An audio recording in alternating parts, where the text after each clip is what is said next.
చూస్ country delight, live better. ఇప్పుడే country delight app ని download చేసుకోండి. కానీ ఎందుకు ఇప్పుడు జబర్దస్త్ నుంచి బయటకు వచ్చావు? మంచి రైటర్ నువ్వు Mahidhar. First of all artist అనేది పక్కన పెడితే మంచి రైటర్. తర్వాత కూడా ఆది కూడా చాలా సినిమాలకి రైటింగ్ రాశాడు, దాంట్లో యాక్ట్ కూడా చేశాడు. నువ్వు ఎందుకు జూనియర్ ఆది నన్ను అంటారని చెప్పావు, కానీ ఎందుకు నువ్వు అక్కడ ఉన్న నీకున్న టాలెంట్ని మరి సినిమా ఇండస్ట్రీలో ఉపయోగించుకోలేకపోయావు? అంటే నేను జబర్దస్త్ చేస్తున్న టైంకే నాకు బేసిక్గా కొంచెం అంటే అక్కడ ఫైనాన్షియల్గా చాలా తక్కువ వస్తుంది కాబట్టి నేను యూట్యూబ్ స్టార్ట్ చేశాను. యూట్యూబ్లో బాగా క్లిక్ అయ్యాను నేను. యూట్యూబ్లో బాగా మనీ రావడం మొదలుపెట్టింది. So I'm getting good money from, అంటే ఒక స్టార్ట్ చేసిన ఒక 1 year నుంచే మంచి మనీ రావడం, మంచి ఇన్కమ్ రావడం మొదలుపెట్టింది నాకు. ఓకే. సో ఇంకా ఒకనొక టైంలో ఏమనిపించిందంటే నాకు ఎప్పటి నుంచో మొదటి నుంచి కూడా బిజినెస్ మీదే ఉండేది నా మైండ్. నాకు బిజినెస్ అంటే చాలా ఇష్టం. బికాజ్ నేనేమని నమ్ముతానంటే, ఇప్పుడు మొన్న రీసెంట్ గా రిచ్మండ్ విల్లాస్ ఎక్కడో న్యూస్ చూసాను నేను, 2,30,00,000 పెట్టి ఒక లడ్డు కొన్నారని. వాళ్ళు ఒక ఎయిదర్ ఆ చిరంజీవి గారి పొజిషన్ లోనో లేదంటే పెద్ద స్టార్స్ ఎవరైతే ప్రభాస్ గారు, ఎన్టీఆర్ గారు, అల్లు అర్జున్ గారు వాళ్ళ పొజిషన్ లో ఉంటే తప్ప మనం ఆ లెవెల్ ఆఫ్ స్పెండింగ్ చేయలేము ఇండస్ట్రీ పరంగా అయితే. అండ్ యూట్యూబ్ సోషల్ మీడియా పరంగా అయితే ఎప్పటికీ చేయలేము. 9 to 5 జాబ్ పరంగా చూసుకుంటే అసలు ఊహించుకోలేము కూడా, కల్లో కూడా కొనలేము దాన్ని. So where the money comes అంటే బిజినెస్. సో బిజినెస్ లోనే అంత డబ్బు ఉంటుంది. సో బిజినెస్ లో ఏంటంటే కస్టమర్స్ కి, అంటే గెస్ట్స్ అంటారు ఇప్పుడు, కస్టమర్స్ అనకుండా, బట్ ఏమో what ever it is, customers అనేది నా మైండ్ లో ఎప్పుడు ఉంటుంది. కస్టమర్స్ కి ఏదైతే నీడ్ ఉందో, నెసెసిటీ ఉందో, దాన్ని మనం ఫుల్ఫిల్ చేయగలిగితే విల్ గెట్ మనీ. సో అంతే కదా. సో ఇదే నా మైండ్ లో ఉండి బిజినెస్ మీదే ఇంట్రెస్ట్ ఉండేది ఎప్పటి నుంచో. అందుకని ఇక్కడి నుంచి వెళ్ళిపోయా ప్యాకప్ ఇంకా హైదరాబాద్. ఇంకా ఎలాగో వెళ్ళిపోయాను కాబట్టి ఇంకా హైదరాబాద్ నుంచి కూడా షిఫ్ట్ అయిపోయి వైజాగ్ వెళ్ళిపోయాను. మరి ఇంత రైటింగ్ స్కిల్ అంత చంపేసుకున్నావా? అప్పుడప్పుడు ఉపయోగించుకుంటున్నావు ఎక్కడన్నా ఏదన్నా సినిమా? అంటే ఇప్పుడు actually movie reviews, Bigg Boss reviews ఏవైతే చేస్తుంటానో వాటిని నేను చాలా ఎంటర్టైనింగ్ గా చేస్తుంటాను యాక్చువల్లీ. సో ఎందుకు అంటే నాలో ఉన్న ఆ స్కిల్ వల్లే, ఆ రైటింగ్ స్కిల్ వల్ల. ఎందుకంటే ఆల్రెడీ ఆ కామెడీ యాంగిల్, ఆ రైటింగ్ ఏదైతే ఉందో దాని వల్ల నేను చాలా ఎంటర్టైనింగ్ గా చేయగలుగుతుంటా. డైలాగ్స్ ఎప్పటికప్పుడు రాయగలుగుతుంటా, దాంట్లో వచ్చేస్తుంటాయి నాకు ఫ్లోలో. అక్కడ వాడుతుంటా, బట్ బయట అయితే ఎక్కడా లేదు. ఓకే. సో తర్వాత కూడా జబర్దస్త్ నుంచి ఏం కాల్ రాలేదు, రైటర్ గానే చేయండి మీ రైటింగ్ చాలా బాగుంటుంది? కాల్ ఏం రాలేదు. బట్ ఇంకా 1 year తర్వాత ఆ రోజు జరిగిన దానికంటే ఇంకా వరస్ట్ ఇన్సిడెంట్ జరిగింది. అప్పుడు ఫస్ట్ నేను వెళ్ళిపోవడానికి రీజన్ గా చెప్పింది జరిగిన తర్వాత ఇంకా వరస్ట్ ఇన్సిడెంట్ ఒకటి జరిగింది. అదేంటంటే, అంటే నాకు వాళ్ళు ఎందుకు అప్పుడు అలా చేశారో నాకు తెలియలేదు. తర్వాత తెలిసింది ఏంటంటే, నేను బయటకు వచ్చిన తర్వాత నాకు యూట్యూబ్ ఛానల్స్ ఉండడం వల్ల అప్పట్లో ఫ్యాక్ట్స్ ఛానల్ కూడా ఉండేది. సో దాంట్లో Q&A about shows, question and answers about shows అని చెప్పి కొన్ని వీడియోస్ చేశాను. అంటే అడిగేవారు చాలా మంది, అన్న నువ్వు షోస్ చేసి వచ్చావు కదా, నీకు తెలుసు కదా, ఇట్లా కొన్ని క్వశ్చన్స్ అడిగేవారు. లైక్ క్యాష్లో పైనుంచి పడే ప్రాపర్టీస్ అన్ని రియలా, నిజంగా అని పగలగొట్టేస్తారా, ఆ డబ్బులు గెలిస్తే వాళ్ళకి ఇస్తారా, ఇట్లాంటి కొన్ని ఉన్నాయి కదా, అవి అడిగారు. అండ్ జబర్దస్త్ షోలో కట్స్ ఉంటాయా, లేదా డైరెక్ట్ సింగిల్ టేక్ చేస్తారా, జడ్జెస్ మధ్యలో డైలాగ్ వేస్తారు కదా, స్పాంటేనియసా లేదంటే మీరు రాసిస్తారా, ఇట్లాంటి కొన్ని ఉంటాయి కదా, వాళ్ళు అడిగారు, నేను చెప్పా. సో ఆ షోస్ మీద నేను వీడియోస్ చేయడం వాళ్ళకి నచ్చలేదంట.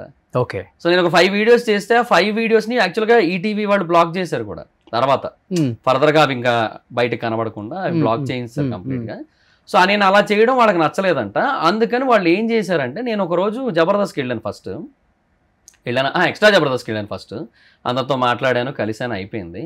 తర్వాత జబర్దస్త్ అంటే నేను వైజాగ్ వచ్చేస్తున్నాను కదా, అందరిని ఒకసారి కలిసి వెళ్ళిపోతే బాగుంటుంది కదా అనేసి వెళ్ళా. ఎక్స్ట్రాకి వెళ్ళాను, అందరినీ కలిశాను, మాట్లాడేశాను, వచ్చాను. మళ్ళీ నెక్స్ట్ జబర్దస్త్ షెడ్యూల్ ఉంది, దానికి వెళ్ళినప్పుడు అసలు చాలా, అంటే ఫస్ట్ ఎవరు కనీసం ఎందుకు వచ్చాడు అన్నట్టే మాట్లాడారు. తర్వాత నేను చంటన్నతో కలిసి మాట్లాడి లంచ్ టైంకి వెళ్ళాను నేను దగ్గర.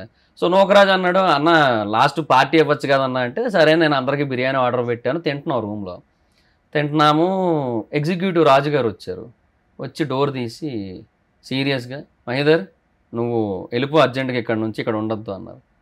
సార్ ఏమైంది సార్ అంటే, అవన్నీ నీకు అనవసరం, వెళ్ళిపో ఇక్కడ నుంచి, నువ్వు ఇక్కడ ఉండొద్దు అన్నారు. సరే సార్, ఓకే తింటున్నాను, తినేసి వెళ్ళిపోతాను సార్. అదే త్వరగా తినేసి వెళ్ళన్నారు. సార్ ఏమైందో మాకు ఎవరికి అర్థం కాలే. చంటన్న ఉన్నాడు కానీ ఆయనకి ఏమో షాక్ అయ్యి చూస్తున్నాడు, ఆయన కూడా ఏంది మాట్లాడుతున్నారు వీళ్ళు అని చెప్పి. అయిపోయింది. సరే ఏమైందో తెలియదు మరి నాకు, సరే వెళ్తానులే, వాళ్ళు ఎందుకు హర్ట్ అయ్యారో మరి నాకు తెలియదు కదా. మేబీ అదే టైంకి నేను అవినాష్ అన్న టీంలో కామెడీ స్టార్స్లో ఒక స్కిట్ చేశా, దానివల్ల ఏమో అనుకున్నాను నేను. సరే అని చెప్పి బయటకు వచ్చాను, వెళ్ళిపోతున్నా. అప్పటి వరకు నాకు రైజింగ్ రాజు గారు, దొరబాబు కనబడలేదు నాకు. ఆద్యాన క్యారవాన్లోకి వెళ్ళి మాట్లాడాను కానీ నాకు వాళ్ళు కనబడలేదు. వాళ్ళు అప్పుడు కనబడ్డారు నాకు, ఆ నానకరామ్ కూడా సెట్ ఎదురుగా కనబడ్డారు నాకు. కనబడితే వాళ్ళని ఒక్కసారి పలకరించి వెళ్ళిపోదాం అనుకున్నా. రాజుగారు బాగున్నారా అని చెప్పి అంటే రైజింగ్ రాజు గారు కూడా బాగున్నానండి, మీరు ఎలా ఉన్నారు, చాలా నాళ్ళు అయింది కనబడి, ఎలా ఉన్నారు, ఏడ్ చేస్తున్నారని ఇద్దరు మాట్లాడుతుంటే ఎగ్జిక్యూటివ్ రాజు గారు రైజింగ్ రాజు గారిని తిట్టేస్తున్నారు. రాజుగారు మీకేం పని పాటు లేదేటండి, ఎవరితో పడితే వాళ్ళతో అలా మాట్లాడుకుంటూ కూర్చుంటున్నారు, ఏ స్కిట్లో చేయాలని లేదా మీకు? ఆయన ఏమో భయపడిపోయి సార్ నాదేమో, అయ్యో నేనేట్ చేశానంటే ఆయన ఏదో పలకరిస్తే మాట్లాడుతున్నాను వెళ్ళిపోతున్నాను వెళ్ళండి. ఇద్దరు వెళ్ళిపోయారు. ఏమైందంటే అలా చేస్తున్నారు అనుకుంటూ నేను వెళ్తున్నా, మీరు వెళ్ళండి సార్ అంటే వెళ్తున్నానండి, వెళ్ళిపోతాను, ఇక్కడే ఉండిపోవడానికి ఏం రాలేదు. నెట్టేస్తారండి, బయటికి తోసేస్తారా? అంటే మాటలతో తోసినట్టే చేశారు ఆల్మోస్ట్. సరే వెళ్తున్నానులేండి, వెళ్ళిపోతానులేండి, ఇక్కడేం ఉండలేండి నేను అనేసి వెళ్తుంటే క్యారవాన్ సైడ్ వెళ్తున్నాను, ఎందుకంటే నా బైక్ అటే పార్క్ చేశాను నేను. అటు ఎక్కడికి వెళ్తున్నారు, ఇటు కదా వెళ్ళాలి బయటకు అన్నాడు. అటు కాదండి నా బండి ఇక్కడ ఉందండి, నడుచుకుంటూ వెళ్ళిపోమంటారా ఇంటి దాకా, బండి ఇక్కడ పెట్టాను పార్కింగ్, వెళ్ళి తీసుకొని వెళ్ళిపోతానులేండి అన్నాను. అది సీరియస్గానే అన్నాను, వెళ్ళిపోతానులేండి బండి ఇక్కడ పెట్టాను నేను అన్నాను. అయితే నేను అటు వెళ్తుంటే మళ్ళీ నా వెనక ఒక అసిస్టెంట్ డైరెక్టర్ పంపించారు. ఆయన బండి తీసుకోవడానికి వెళ్తున్నాడా లేదంటే మళ్ళీ ఇంకెవరైనా క్యారవాన్ దగ్గరికి వెళ్తున్నాడా ఎవరితో మాట్లాడడానికి అని చెక్ చేయించి పంపించారు. ఏందో అసలు అంటే ఏమో కాదు, ఇవన్నీ శ్యామ్ గారికి తెలియదా? ఆయన ఒక మంచి ఐడియాతోనే ఇంతమందికి భవిష్యత్తు ఇద్దాం, మంచి లైఫ్ ఇద్దాం అన్న దాంతో పెట్టారు కదా. ఈ దీప్తి కావచ్చు, శ్యామ్ కావచ్చు.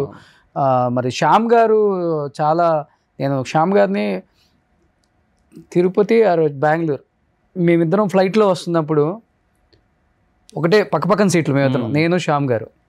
శ్యామ్ గారితో హైదరాబాద్లో ల్యాండ్ అయ్యే వరకు నేను ఇద్దరం మాట్లాడుతూనే వచ్చాం. షోలు ఏంటి, అసలు డిజిటల్ మీడియా ఎలా ఉంది రోషన్ గారు, బాగుంది సుమన్ టీవీ, నెక్స్ట్ ఏంటి అసలుకి మా షోలు ఎట్లా ఉంది, టాకు అంటే రేటింగ్ మధ్యలో తగ్గింది, ఇప్పుడు ఎలా ఉంది, ఇంకా నేను మంచి మంచి కాన్సెప్ట్స్ అనుకుంటున్నాను, చాలా టాలెంట్ ఉన్న వాళ్ళకి లైఫ్ ఇవ్వాలి, ఇలానే మాట్లాడతారు ఆయన. చాలా చాలా నాకు ఆయన ఐడియాలజీ చూసినప్పుడు నాకు అనిపిస్తుంటుంది చాలా నేర్చుకోవచ్చు ఈ వ్యక్తి దగ్గర నుంచి అని. ఇంత గొప్ప మనిషి ఇంతమందిని ఆలోచించి ఈ విధంగా ప్రొడక్షన్ హౌస్ పెట్టి ఇంతమందికి లైఫ్ ఇస్తుంది, ఎన్ని పక్కన పెడతాం కాసేపు, అది ఎవరు చూడడం కదా. ఇప్పుడు మీలాంటి వాళ్ళు లేకపోతే ఆర్పి లాంటి వాళ్ళు లేకపోతే ఇంకొక 10 మంది బయటకు వచ్చిన వాళ్ళు మాట్లాడే మాటలు చూస్తుంటే ఇవన్నీ ప్రొడక్షన్ హౌస్ వాళ్ళకి తెలియదా, ప్రొడ్యూసర్ తెలియదా అనుకుంటారు, శ్యామ్ గారికి తెలియదా అనుకుంటారు. ఆయన కింద ఉండి చెంచాగిరి చేసే వాళ్ళు ఎంత పక్క వాళ్ళని ఎంత ఇన్సల్ట్ చేస్తారా అనేది ఆడియన్స్లోకి వెళ్తుంది. శ్యామ్ గారికి తెలియదండి, శ్యామ్ గారికి నిజంగా తెలియదు. ఆయన ఎంత మంచి పర్సన్ అంటే ఆయన ఎప్పుడో చాలా రేర్గా వస్తారు, సంవత్సరానికి 2 సార్లు వస్తారేమో సెట్కి, అంతే జబర్దస్త్ సెట్కి.